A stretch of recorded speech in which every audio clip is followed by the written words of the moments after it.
Operation झालेलं आहे। त्या दिवशी रात्री त्यांना दवाखान्यात ॲडमिट केलं। दुसऱ्या दिवशी झाकून लपून नाही, दिवसा म्हणजे मी त्यांच्या स्वतःच्या निवासस्थानी भेटायला गेलेलो। त्यांच्या निवासस्थानी भेटलं, तब्येतीची विचारपूस करायला। तब्येतीची विचारपूस आणि लढा हे दोन वेगवेगळे प्रकार आहेत। लढ्यामध्ये आम्ही त्यांच्या विरोधातच राहणार, फक्त तब्येतीची विचारपूस करायला गेलो तर त्याच्यात गजब करण्यासारखं काय आहे? 4.5 तास भेट होती, बावनकुळे आणि तुमची पण भेट झाली। माझं आणि बावनकुळे साहेबांची आता भेट होईल। तुम्ही बावनकुळे साहेब आणि माझी आता भेट होईल। बावनकुळे साहेब असं म्हणाले, हे साफ चुकीचं आहे। बावनकुळे साहेब असं म्हणाले की माजी धनंजय मुंडे आणि धस यांची 4.5 तास हे तुम्ही त्यांनाच बोला, मला विचारू नका। मी जे परवा त्यांना भेटायला गेलो,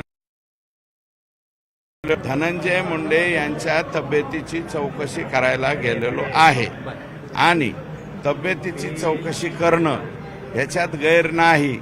संतोष देशमुखचा लढा आणि तब्येतीची चौकशी याच्यामध्ये कसल्याही प्रकारचा काही संबंध नाही। कृपया जोडू नये, कोणाची मध्यस्थी नाही, काय नाही। रात्रीच्याला दवाखान्यात नेलं होतं का? दवाखान्यात नेलं, भरणे मामांनी यांनी दवाखान्यात नेलं होतं अशा प्रकारची मला माहिती मिळाली, म्हणून मी त्यांच्या निवासस्थानी जाऊन त्यांना भेटून आलो।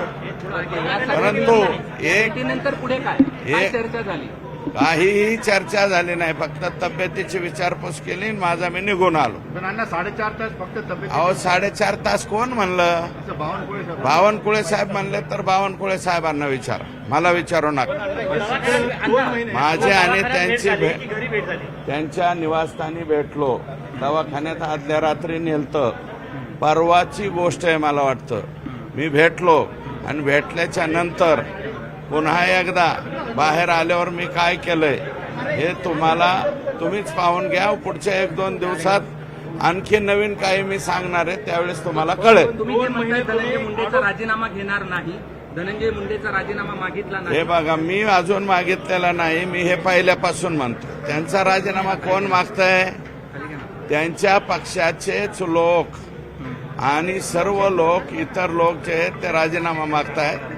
त्यांचा पक्ष, त्यांच्या पक्षाचे वरिष्ठ त्यांच्याबरोबर राहत आहेत आणि त्यांचा राजीनामा घेणं न घेणं हे सर्वस्वी अजितदादा पवार यांच्या हातात आहे। लढा सुरूच राहणार आहे। लढा हे लोक फाशीवर जाईपर्यंत राहणार आहे। थँक्यू। तर सुरेश धस यांनी धनंजय मुंडेंची भेट घेतली अशा प्रकारची चर्चा सुरू होती। याच दरम्यान सुरेश धस यांनी हे स्पष्टपणे सांगितलंय की आपण भेट घेतली, पण ती तब्येतीची विचारपूस करण्यासाठी आपण धनंजय मुंडेंना भेटलो, कुणाच्याही मध्यस्थीनं आपण भेटलो नाही असं त्यांनी सांगितलंय। तब्येतीची विचारपूस करणं एका बाजूला आणि लढा दुसऱ्या बाजूला असं म्हणत त्यांनी या सगळ्यावर सारवासारव करण्याचा प्रयत्न केलेला आहे।